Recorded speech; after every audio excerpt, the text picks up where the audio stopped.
Coming up on BYU basketball with Mark Pope, we're back after the Christmas break, and the Cougs are back on the winning track, having won 5 games in a row. BYU is looking to end 2022 on a high note as the Cougars are set to begin conference play this week, their final season in the West Coast Conference. Coach Pope and Noah Waterman help us break it down next on BYUtv. This is BYU basketball with Mark Pope, presented by Siegfried & Jensen. And now, your host, the voice of the Cougars, Greg Wrubell. Good evening, Cougar fans. No, not Greg Wrubell. Jason Shepard in tonight for the voice of the Cougars. Welcome inside Studio C at the BYU Broadcasting Building in beautiful Provo, Utah for your weekly look inside BYU basketball. Thank you so much for joining us. It's great to have you with us live on the BYU TV and BYU radio apps. And for those of you joining us live, we invite you to participate in the show by using the Opine Instant Polling app. Download the app, then watch the side of the screen for poll questions throughout the show. And don't forget to include our social media hashtag. That hashtag is Pope Show. All right, coming up on tonight's program, we'll review pre-Christmas wins over Weber State and Utah. Of course, we're going to talk about that win over the Utes. Fousseyni Traore will join us in the film room. We'll look ahead to the start of conference play. Can you believe it's already here? The Cougars on the road Thursday night at Pacific. We'll also talk with the pride of Savannah, New York.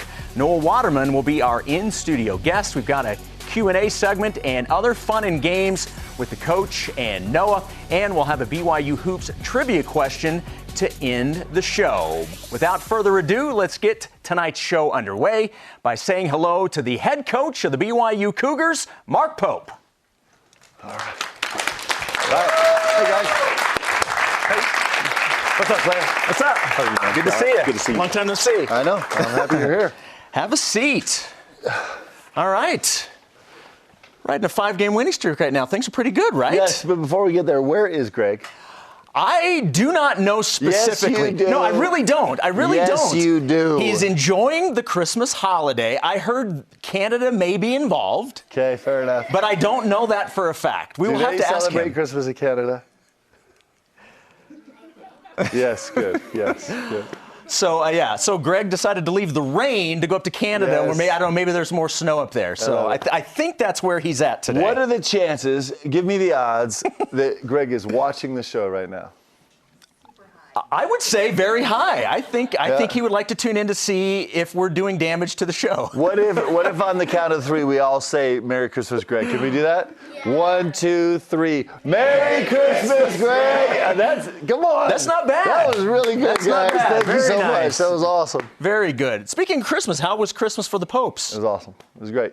We shut down the gym for a couple days, which was magical. And I had all 4 of my girls home. My daughter, oldest, is at Ohio University. She was back with her husband, our new son-in-law, this Spencer Hart, who is actually winning his way into the inner circle, which is super exciting. As our first in-law in the family, and we did a bunch of nothing and a bunch of fun things.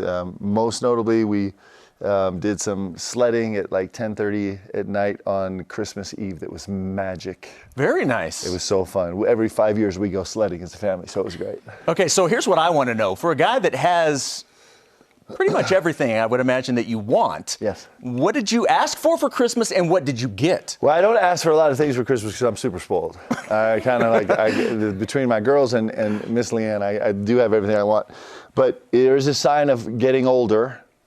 I'm 50. We got a bunch of younger people in the audience right now, and I'm sure you guys got all kind of cool, fun stuff. When you get to be my age, my daughters and my beautiful wife, there was one main gift they got me, and it was a scale.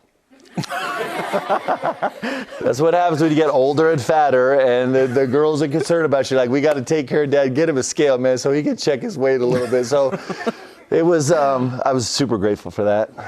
What did I haven't actually opened it yet, but I can't wait to get to it. So I was talking with Coach Feger about an hour ago for the pregame interview for radio on Thursday.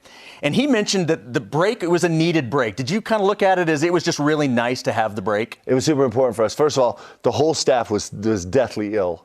So, like, for us to get out of the office for 48 hours, Coach Feger, it's the first time I've heard him in the office where he hasn't been coughing up a storm. So I'm so happy that he got a couple days away. But it also has been a super emotional journey for us the first 3 months of the season in terms of us having such a challenge growing together and facing some adversity and some injury and some loss. And so the guys had got us a whole boatload of momentum going into Christmas, which we're all super grateful for. And so to be able to breathe for a couple of days and come back yesterday and go hard yesterday and today and kind of get ready for this conference season has been perfect for us. We've got a lot to get to, and let's start there. I mentioned you're on a 5-game winning streak. Is there a common denominator that you've seen in the 5 games, or is each game been unique to itself? Well, we're finding some identity on the defensive end. That's been really important for us. The most important thing for us all season long that's kept us alive is we've been dominant on the defensive and offensive glass.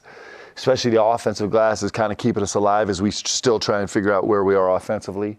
And the defensive glass has shored us up, giving us a real stable place to rely on. But the best thing about us, the thing that's been constant, our guys are constantly getting better from where we started. So that's been super fun. It's awesome. How do you look at the 10-5? The other thing that's constant about us is we're always dramatic.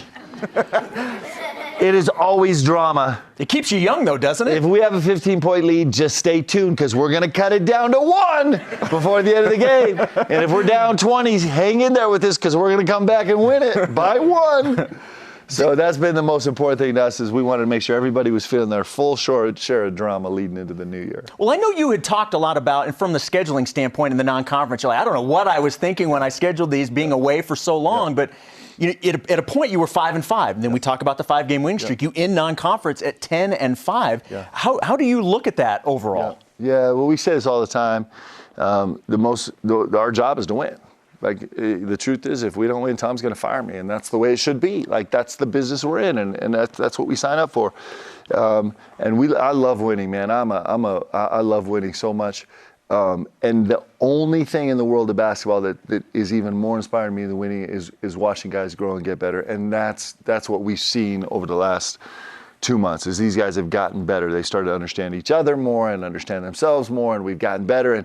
And the end result was winning 5 games in a row. And a 5-game winning streak, including a win against Creighton in a neutral and a win against a Utah team that's playing really good basketball, and a win against Weber State, another in-state rival that is one of the hottest teams in the country shooting the basketball coming in.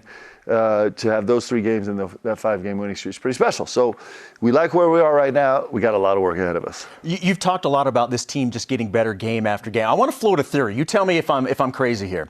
So obviously there was a lot of new faces on this roster.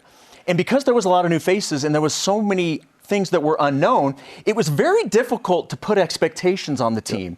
And it feels like this team has sort of taken that and run because all of what they've done, they've been able to grow and learn organically without having expectations heaped upon them, high or low. Yeah, it's, the first month of the season was super complicated because there were enough setbacks, disappointing setbacks between losses and injuries and tough travels and poor play. There was a lot that could have set our guys back, but they were able to kind of shut all the other stuff out and just kind of keep looking internally and just hang in there long enough so they would have time and space to grow. And they've done that. And we have to keep doing that. We're nowhere close to a finished product at all. But I'm super pleased with how the guys managed the non-conference. You have obviously dealt with injuries. You haven't had Trevin Knell for any part of the season thus far. His status obviously remains unknown at this point. Spencer Johnson, though, has missed the last couple of games, but he warmed up in the Weber State game. Now, ultimately did not play. That was certainly a good sign. You talked to the general media today and said he was a full participant in practice. What's his status? Is there a chance we may see him sooner rather than later? Yeah, for sure. I hope so. We'll see a lot with these guys recovering from injury as we're kind of monitoring their load and trying to take them on a gradual stair step up. So today was his first full practice, and most importantly is going to be how he feels tomorrow, how sore he is, how much pain he's got in his knee. that'll kind of give us a monitor for how we move forward. Well, and I've got to imagine, I was talking with Trevin last week, and he was saying, the numbers are coming back. I'm shooting the best I've ever shot. Yeah. I would imagine it's probably, these guys are like, I'm ready to go. And you have to hey, let's just wait. Let's slow this down. Yeah, Trev is super excited. He's not got to play a game yet, so he can't wait to get back out there. And he's making good progress today. He actually had some live action today for the first time, and was really good. So, hopefully we'll see him back in the picture sooner rather than later. Well, and that probably makes the 10-5 record when you know you don't have not just what they do on the floor, but the fact of what they are in terms of leaders and guys that have been in the program for a while, to not have that and still have the record that you have in non-conference. I think that makes it even more impressive. Especially going into league, it's super important for us because we're going to need all the help we can get. This league gets tougher and tougher every single year, and we start out really tough. We start out on the road. At Pacific is a team that beat us last year at their place, and then come home and play a red-hot, super talented Portland team that's been together for a couple years. And so it starts out as a huge challenge, and we're going to need everybody to help us. What do you make of this conference overall? It's good. This is a good conference. There's not that many basketball-first conferences in the country. And, this is a top 7, top 8 conference in the country, and it's, of the basketball first conferences, it's probably the second best basketball first conference in the entire country. So it's a really good conference, and it gets better every year.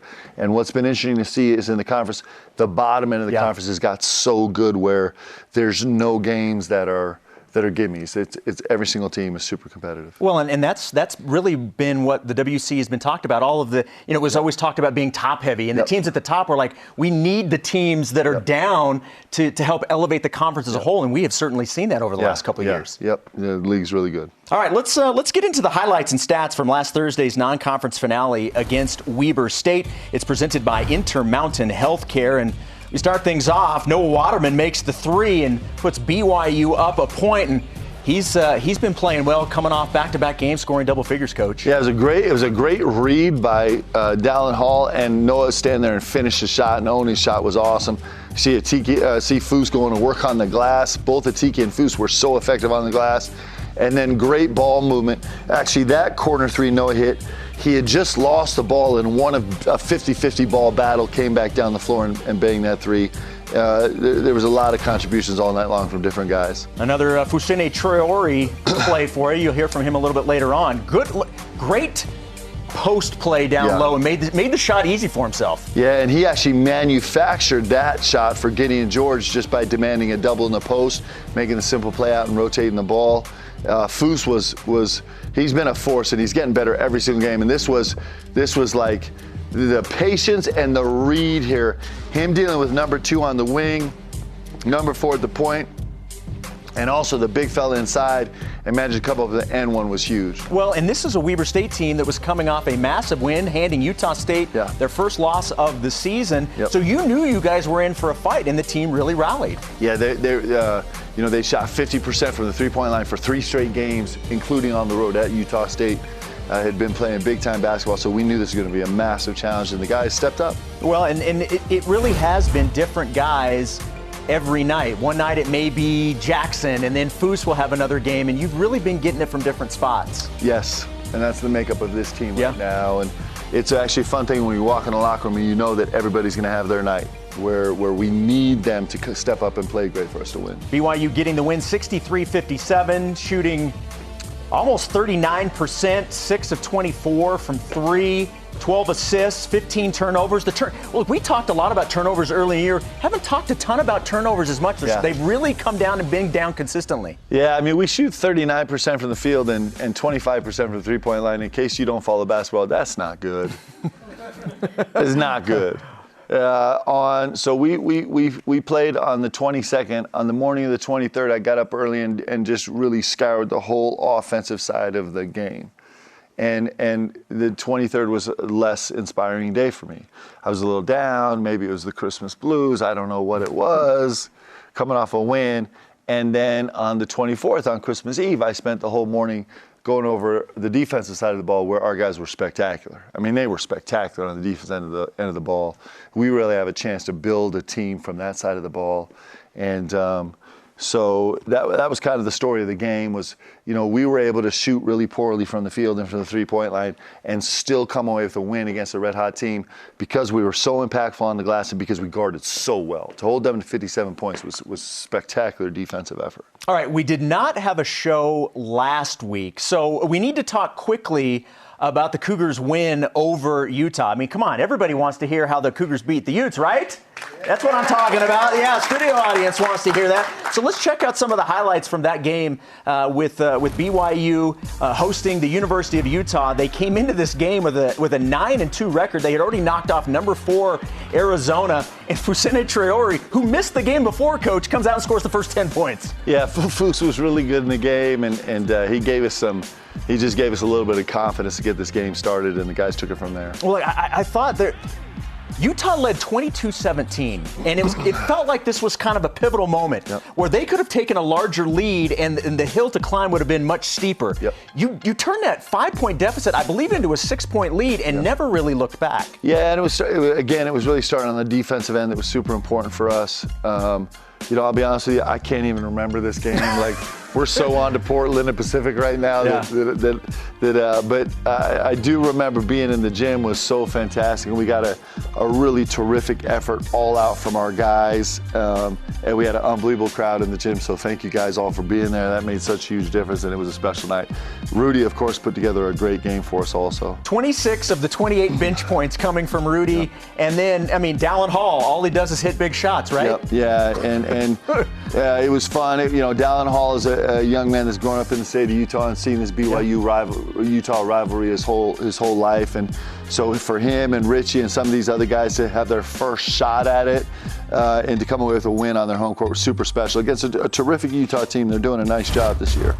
All right, let's get to our IHC stats. BYU getting the win in that Utah game, 75-66, shooting 41%, 7 of 24 from 3, 14 assists, 13 turnovers, and the stat, and we talked about this on postgame that day, 41-39, you out-rebounded the Utes, and that's their bread and butter, and you were able to get them on the glass. Yeah, and it was really important for us. They were the top 10 defensive rebounding percentage team in the country, and so for us to have an impact on the offensive glass was massive.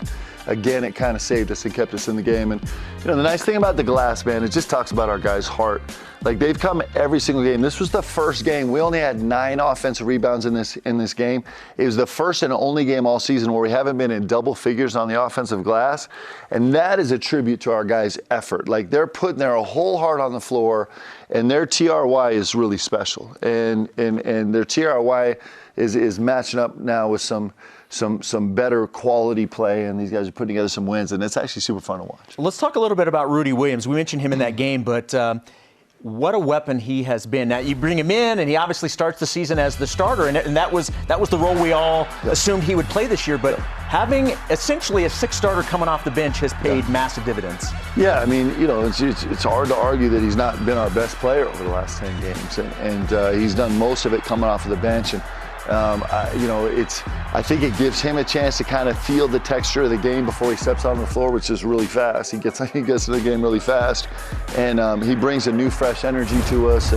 And he's been such an incredible mentor to Dallin, and he's such a calming force for our team. He didn't score huge against Weber, but the baskets he made were massive down the stretch, and he's been awesome. All right, we mentioned we did not have a show last week, but since we didn't, we wanted to make sure that we gave Foos his just due for what he did breaking down the Utah win. Here is Fousseyni Traore in the film room with BYU Sports Nation Game Days' Jarom Jordan. All right, Foos, was the game plan to just get you the first 10 points? Oh, no, that wasn't the game plan, but I will take it. It was awesome. You were off to a nice start, opening offensive possession after the tip. You guys get a bucket. Oh, yeah, this place was like for Jacks, so he can get a driving line and actually play super nice. He played driving line 2 feet and passing me the ball, and I went to work.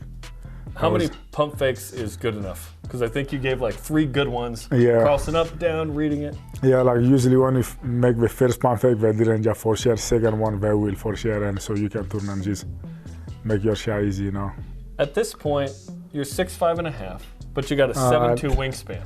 Yeah, let's go 6'6", 6'7". 6'6", 6'7", let's say it, right? Are you used to going up against guys that are always 3 to 6 inches taller than you at this point? Because you've got length that's equal to or greater than those guys. Yeah. Actually, last year I was struggling a lot because I like going against like 6'10" and under. But last year, whoever is 7 foot, it make me like, give me a rough time, you know. But as a summer, I work on it, you know, because I say, you're going to be guarded at least 7 foot, you know, you just have to find a way. Okay, second bucket. This is your traditional jump hook over the left shoulder. Yeah. Now that one was like, because coach say usually if you get a catch, just make sure like everybody raise up so it won't be any double team or any gap, you know. You know, like you see Noah running away and that and same thing, so I have like my space to work, you know. And also like, I'm actually super happy because you see Berger sitting on the bench. He's the one who taught me those moves last year, you know. Yeah. And I was able to use on his own guy, you know. Chris Burgess. It was good to see him at the game. Yeah, it was good to see him, former assistant. Now, you were on such a roll, you scored BYU's first 8, that there's this tip-in from Marco Anthony. You're the closest guy, so you get the bucket. Well, that was, I wasn't expecting, you know, like, this one was just lucky, you know. I was going for the rebound, but I don't know, likely like someone tip it, you know. That's 2 games in a row, I think, for BYU, right? There was one against Western Oregon where there was a tip. Yeah, with Atiki last game, and that was great, you know. When it's going, it's going. Yeah, first 10 for BYU. So that's nice. You say that wasn't the game plan, I don't believe it. Yeah. Okay, second half, about 10 minutes to go. This is back and forth. You have developed a couple of shots where you face up and go off glass or float in the middle. This one from about 6 feet away off the glass. Yeah, and this one, I know Dallin, because always Dallin is your point guard, is always going to find you, you know, you just always have to be ready. And this position, I kind of like see him stack a little bit. If he wasn't stacked, but I have to circle up, you know, so he can, because I know if I circle up, he's always going to find me, you know. Okay, at the very end here, you get the last defensive rebound. Essentially, the game's over. Not sure why they foul you here, but I love that you just got this big smile on your face.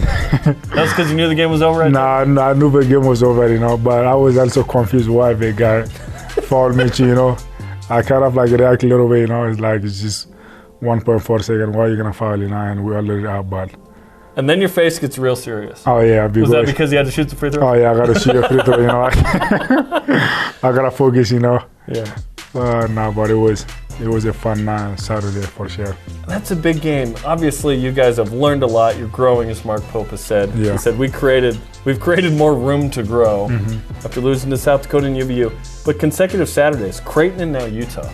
What have you guys done a little differently to become the team that beat those guys? I feel like after like our game against UVU, like it was super, like everybody was super frustrated, you know, like that week everybody just come like super hungry to work, you know, because we don't want to feel that one again, you know. We say it's time to pick it up, you know, and I feel like we've been playing with a lot now, with a lot of space, you know, like to play as a team. Like I feel like those 3 games, you know, you can see like everybody's playing as a team, you know, and which is helping us a lot, like to get a lot better. Okay, no school this week, just 2 games, and then you open WCC play. Yeah. Can you play a little freer? Oh yeah, no homework, nothing to worry about for 3 weeks. That's the best thing ever. Well, congratulations on the win, and good luck this week. Thank you, appreciate it. All right, that was Foose in the film room with Jarom Jordan, and we were talking as we were watching that. First of all, there's so many things off the court about Foose that's just as impressive as what he does on the court. But you know, I was mentioning to you, he's at a size disadvantage in almost every matchup he has on the floor, and yet he still goes out and does what he does. Yeah. He's so explosive. He's so quick off the ground vertically. He's so explosive side to side. Especially offensively when he's a decision maker, and he's got such a great feel. He's got a patience in the post. Most bigs, especially as freshmen, when they get post catches, they get rushed because the one thing you're missing in the post is you don't have vision of everybody on the floor. You're in this weird space where everywhere you turn, you're losing vision of half the floor that's really close to you. It's a unique space on the court. And most guys get rushed, and Foose never did. Foose has always been super composed in the post, make great decisions. The game comes pretty quick to him. He's been awesome, and he's just getting better every day. Well, and he's been in the program now for a couple of years. Where do you think he's made his greatest strides? Well, he's become an incredible playmaker. What I mean is, like, playing him out of a short roll. We saw a clip of him against Weber State where he was responding to the double team in the post and just making a simple play out. He's so much more versatile. And the place where he's going to make his biggest jump this year, he's starting to guard like a guard. He's a guard like a guard guy. He spent his freshman year guarding like a center, which was good for him as a freshman. Yeah.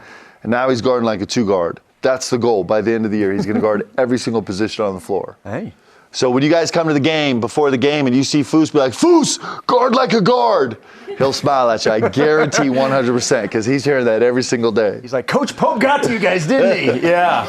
All right, let's take a look at the West Coast Conference schedule. Obviously, it begins on Thursday on the road at Pacific, and here's what you've got in front of you. It starts Thursday at Pacific, and then you've got the home opener in terms of conference play against Portland. And we talked about this before. There's no off nights. It's a good league. It's a really good league, and as we start this league, this conference season, it's a little bit nostalgic. I mean, it's our last time we're running through this list. It's the last time we'll visit these venues. And, I've got to be, this is my 4th year as a head coach, and I was here for 4 years as an assistant, all in the WCC, and I have incredible memories on the road and at home against every single one of these teams. And this league has been so good for us and so incredibly challenging for us. We're a little nostalgic going through last time. With that said, we got to find a way to go win on Thursday. Yeah, in the WCC rain on a high note. Yep, that's right. All right, as we break, this is your reminder that your day-to-day Cougar Sports play-by-play happens on BYU Sports Nation. Join hosts Spencer Linton and Jarom Jordan weekdays at noon Eastern on BYUtv and BYU Radio. When we come back, we'll welcome special guest Noah Waterman to the program as BYU Basketball with Mark Pope continues.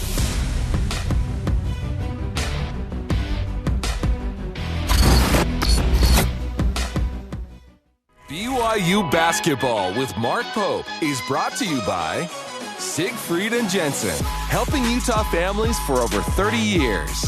Intermountain Healthcare, official medical provider for BYU Athletics. Cascade Collision Repair, serious about perfection. And by Smith's, fresh for everyone. Welcome back to BYU Basketball with Mark Pope. The studio audience here in Studio C enjoying their Tuesday evening. And in his first season with the Cougars, Noah Waterman has brought BYU a true big man who can stretch the floor. He's coming off back-to-back games with double-digit scoring, and he begins conference play shooting 44% from three. Everybody, let's welcome Noah Waterman inside Studio C. How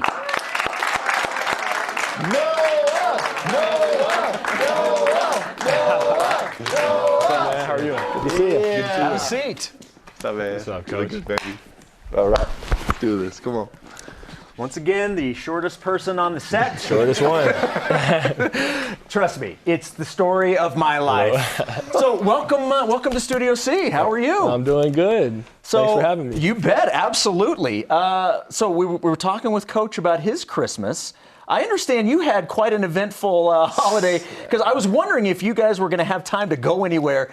My understanding, you went home, but you weren't able to stay home for very long. Right, yeah. So that was an interesting trip, I'm going to be honest. So everybody got like 3 days off, and I'm all excited. I'm on the whole other side of the country, but I'm like, all right, I'm going to make the trip. He's from New York, I'm from Savannah, New York. Which is the epicenter of this nuclear freeze that we just had, right? Like Savannah was literally the center of it almost. It was bad. Yeah. So, but then I got to Chicago fine, and then once I got to Chicago, all my flights got canceled. I tried to hop on like 3 different ones. Luckily, Bobby was staying in Chicago, so Coach Bobby picked me up. I went to his house, stayed the night, and then he dropped me off in the morning. I got to go home for about like 8-9 hours, but I got to see my family, so. So I've got to imagine there was probably some stressful moments when you're wondering if you're going to be able to get your team back here, right? Yes. Well, especially I'm watching the Buffalo Bills fly home, and they're trying to dig their cars out from 10 feet of snow. Right. That's an hour from where you are. Yeah. So super proud of Noah. Super happy he made it back. All right. I assume there's a lot of people that know this, but you're one of 9 kids, right? So where do you fall in the 9 kids? Yeah, so I got a big family. I'm the baby boy. I got a little sister. She's 18. And then everybody else is way Look at this little baby face, man. Look at this baby face. I know. It's beautiful. I'm growing into it soon.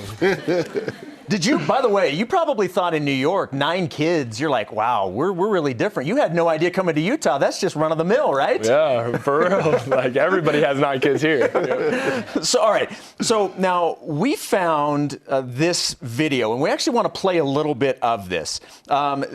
Your brothers, Heath and Josiah, wrote a song called Home. So let's play just a little bit of this. Let's check this out. What? Okay, let's listen to this. The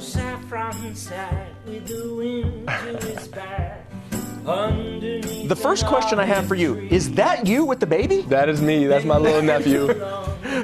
Yeah, we're a tight family. So. Okay, so how long ago was this? How old were you when this? I want to say this is probably 3 years ago. Look at that. Look at the dad skills already kicking in. That's what happens when you grow up in a big family, you know? So now you obviously a musical family. I mean, are all of you musical? Are you musical? Do you play an instrument? Do you sing? So I don't sing. I'm not a very good singer. I could try if you want me to, but I'd rather not. But yeah, so I grew up playing music. Like, that's what my whole family did. I grew up playing the drums, guitar, ukulele, all that stuff. I didn't even start playing basketball until the 8th grade. So it's like, that's what we did. Just played music, hung out with the family, went to church. But once I hit the 8th grade, that's when I found out about basketball. I started playing it. So. Did you know this about him, the musical family thing? I didn't learn it till his official visit. Then I started to learn a little bit about it. But like that song right now with the family, that explains a lot about, because Noah is about laid back as a dude as you're ever gonna meet. And that was very much, that's like an anthem for you. That's how, I like it. Well, I remember it was one of the games in the Bahamas. I interviewed you for radio pregame, and you were saying that you had your street was kind of known as Waterman Street because you lived, your mom was there, you had a sister that lived there. It's kind of like you owned the street. It was your own little street. Yeah, we really do kind of own the street. It's kind of cool. We're the only 2 like houses on the whole street. So. Well, the thing is, in Savannah, there's only 2 streets. Yeah, only 2 streets, 4 houses. So we're 2 of the houses. What family owned the other street? The Reed family. Do you guys get along? Nah. See, we got a little feud. Like a little rumble between the 2 streets. We don't talk to them. So, how has the first year so far been for you in Provo? It's been great. Like, I really like it. A little culture shock at first because I was at Detroit before this, so it was just a little different. But once I adjusted, just a little. Just a little bit. Downtown Detroit a little different than downtown Provo. Yeah, but so far it's been great. Everybody I meet, I like, so can't complain. Why was it important that you had him in this program? So a bunch of things. One, I always like to think about who Noah is as a person. Like, he brings a joy to our team and a little bit of swag that's actually super special. Like I said, he's just easygoing, laid back, just a beautiful human being. That's the best part. And then he also brings a skill set at his size that's incredibly unique. I mean, he's 6'9", handles the ball, is the best shooter on our team right now, shooting over 40% from the three-point line, is a playmaker, actually started making high-low passes last game. Woo! Yes. He's done an unbelievable job protecting the ball as a playmaker. Has 1 turnover in the last 6 games, I believe that's correct, and has made huge strides there. But his skill set at his side is really, really special. And then watching him grow in his urgency to make all the between plays and the defensive end and rebounding the ball, his willingness to grow has been awesome. So, I mean, you throw all that into a stew, and it turns out it's a pretty good deal. We've mentioned a couple of times coming off back-to-back double-digit scoring. We mentioned the three-point shooting at 44%. Where do you feel you're at right now, and how has your game progressed since the beginning of the season, do you think? I think my confidence was a little low in the beginning of the season, but I just had to stick with it, just stay in the gym. And I knew like the results were gonna come, so I just kept working out. Like, basketball is what I love to do, so you're always gonna find me in the gym. I'm a gym rat, so. Okay, so you mentioned, and most people probably know you came from Detroit Mercy. Yeah. They're in the Horizon League. So what I did earlier today was I kind of looked at some of the conference destinations. When you were in the Horizon League, you visited exotic conference locations such as Fort Wayne, Indiana, Highland Heights, Kentucky, and let's not forget Moon Township, Pennsylvania. How are you feeling that your new conference locations are Malibu, L.A., San Diego. Quite a difference, right? Yeah, I mean, you can't complain. Like, it's definitely upgraded. Even though they're business trips, they're very nice places to visit. No, yeah, definitely. How well equipped do you think the team is right now heading into conference play? I think we're doing pretty good. You know, practices, we've been making strides every practice, just trying to get better with guard your yard, guard your man, and everything like that. And I think when we play our next game, we're obviously going to take the dub. But I think we're in a good situation right now. Yeah, you guys playing really well, and now you guys head out on the road and then can start the final season in the West Coast Conference. All right, still on the way. More with Coach Pope and Noah Waterman when BYU basketball with Mark Pope continues.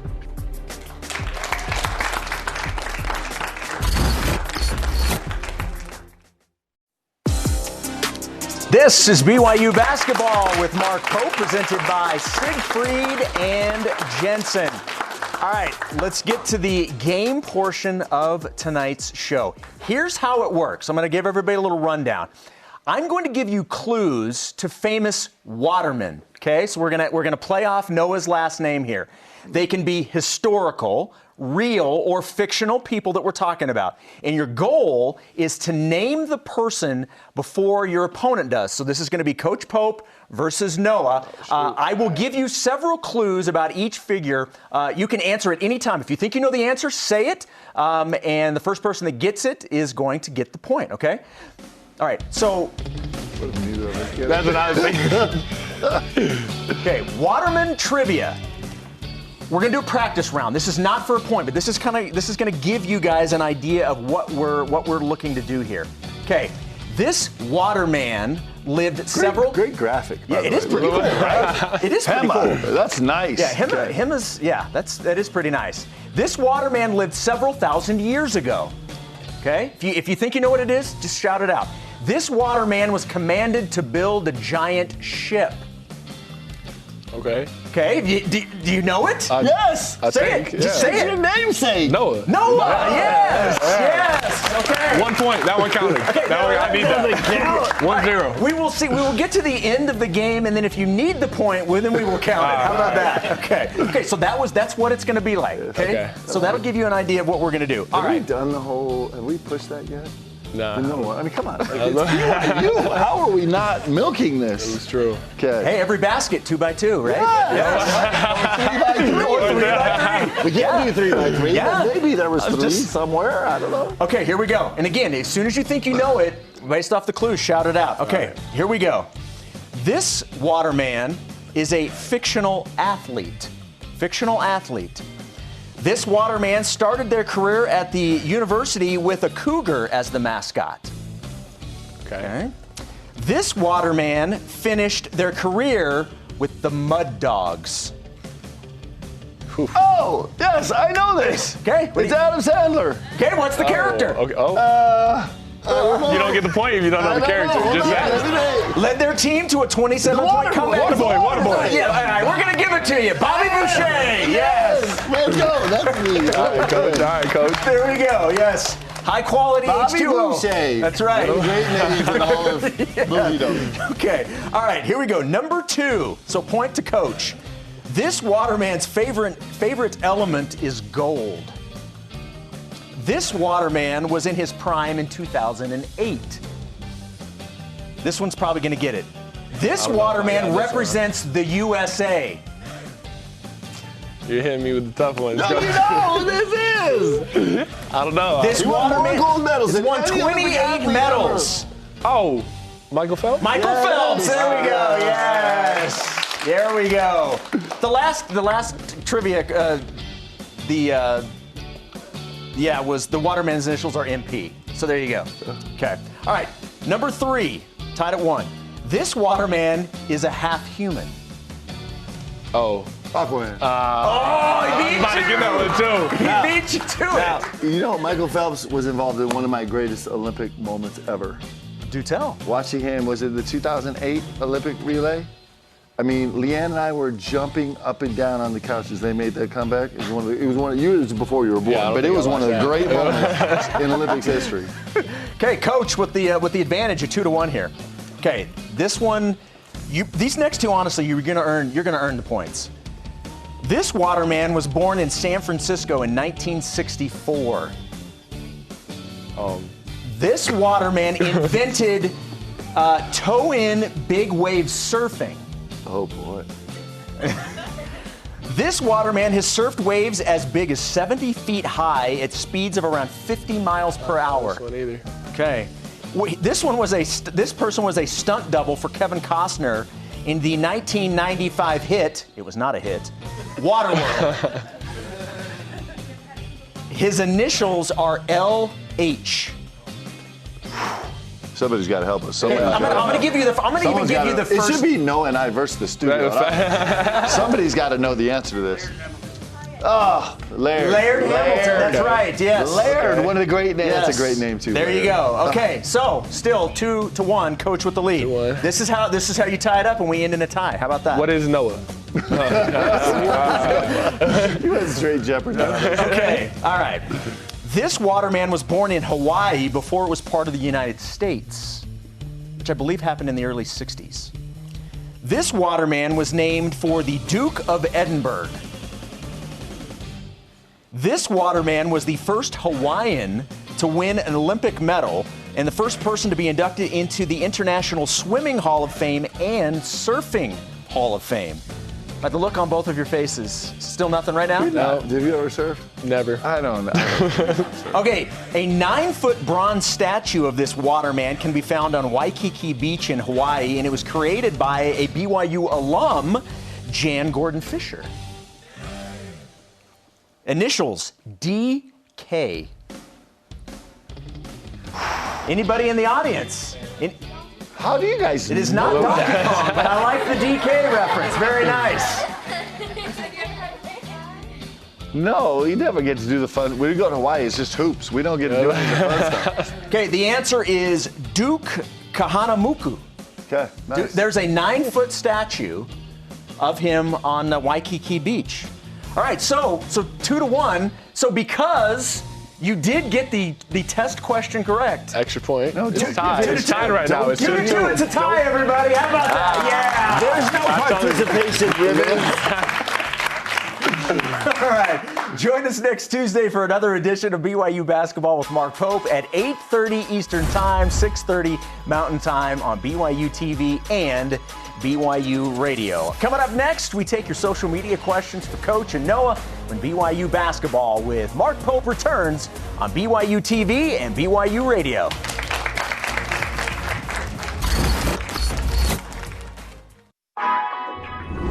BYU Basketball with Mark Pope is brought to you by Siegfried and Jensen, helping Utah families for over 30 years. Intermountain Healthcare, official medical provider for BYU Athletics. Cascade Collision Repair, serious about perfection. And by Smith's, fresh for everyone. Jason, yes, go ahead. So can you catch the front row? So we were just talking about greatest Christmas gifts, and who got the Disney cruise? What's your name? Will got a Disney cruise, and then I was super excited about the massage chair. What's your name? Blake. With the massage chair, apparently the whole family's fighting over. And then we didn't get to you. What's your name? Kingston was going to tell us what he got on live national television. What'd you get for Christmas? I got a Tony Hawk skateboard. Ooh, Tony Hawk. Can't beat that. Very That nice. is dope, bro. Okay, sorry. Go ahead. That's I had to finish. All right, let's get to our social media Q&A, and we start right off the top at RT McCombs. Question is, what was the moment like for Noah when he realized that the battle for Atlantis wasn't in Atlantis? Look. It was a shocker. It was a shocker. I was a little disappointed, but yeah. Give us the backstory. The backstory was, so I was talking to my brother, his name's Seth, and he was like, oh, you're going to the Bahamas. And I'm like, I don't think I'm going to the Bahamas. I said, I'm going to Atlantis.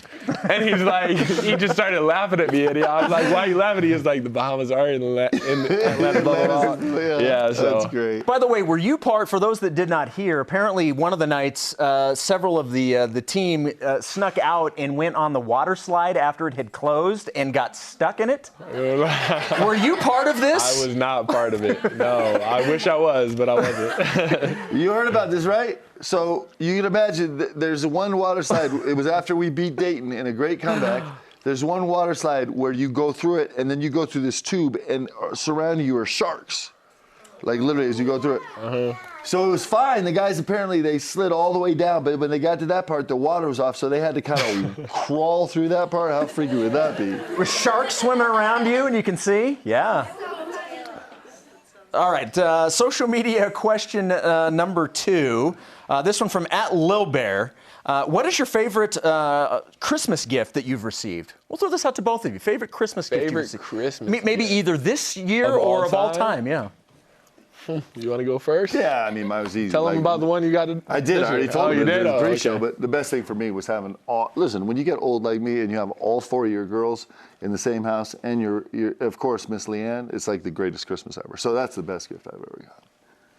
What about for you? It's probably one time when I was like, I want to say 16, I got the iPod Touch. And I was hyped when I got it.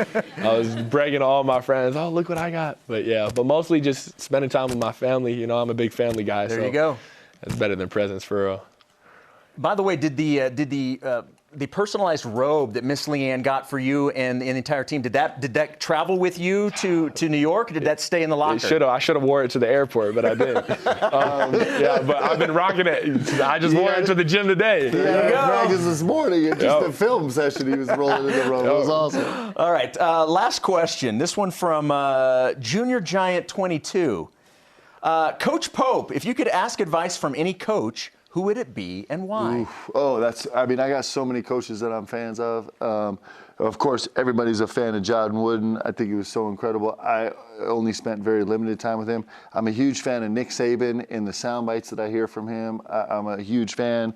In our conference, I'm a giant Mark Few fan and Randy Bennett fan, and kind of go down the list. It's hard to find the coach that I wouldn't want to ask some questions to. There's so many great coaches out there. Yeah, there's a lot of information and a lot of great wisdom out there in the coaching world. All right, join us on BYUtv and BYU Radio Saturday night when the Cougars open up. WCC play the home portion of their schedule at the Marriott Center versus Portland. Here's our game night broadcast schedule for you. It gets underway at 8 p.m. Eastern Time, a 1-hour pregame show, BYU Sports Nation Game Day. Cougar pregame live at 8 Eastern, the 1-hour pregame show on radio with yours truly as the host. Then we've got the Portland versus BYU game at 9 p.m. Eastern Time. Plus, immediately after the game, we've got TV and radio post-game for you. All right, as we take another break, here's this week's trivia question presented by Cascade Collision Repair, serious about perfection. Under Coach Pope, BYU has played 22 games where they held an opponent under 60 points. What is BYU's record in those 22 games? The answer coming up next.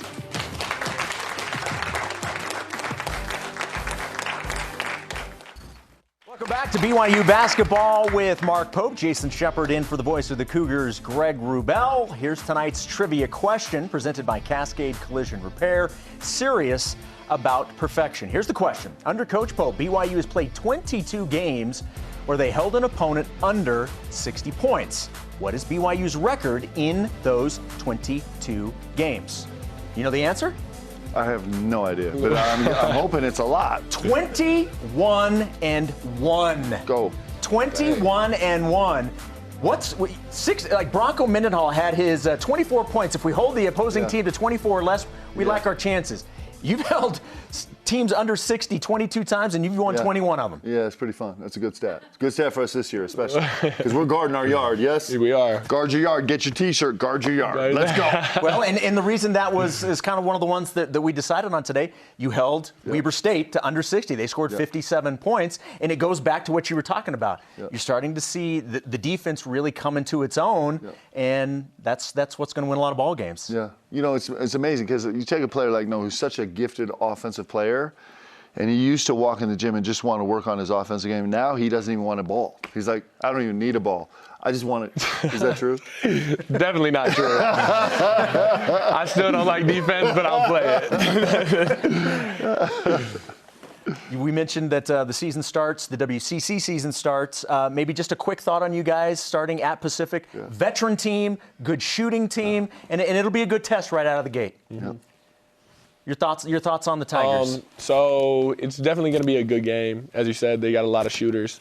But if we shut them down from the three-point line and everything like that, we've been doing scouting for the past 2 days, so I think our chances are pretty good. I'm not too worried. And I know it's always the case when BYU comes to town. I know you're expecting a hostile environment, yep. and should be a good atmosphere there. Yeah, it's fun. They've actually done an unbelievable job with the program. The athletic department there and the coaching staff and these players have done a great job growing this program, and they're formidable. I mean, they beat us there last year. They've really redone the whole gym. It's a really good venue. And so it's going to be everything we handle. We got to come play. All right, guys. Thanks for tonight. We really do appreciate it. We'll talk to you next Tuesday. For producer Himahe Mooley, Noah Waterman, head coach Mark Pope, and every member of our crew. My name is Jason Shepard saying good night and go Cougs.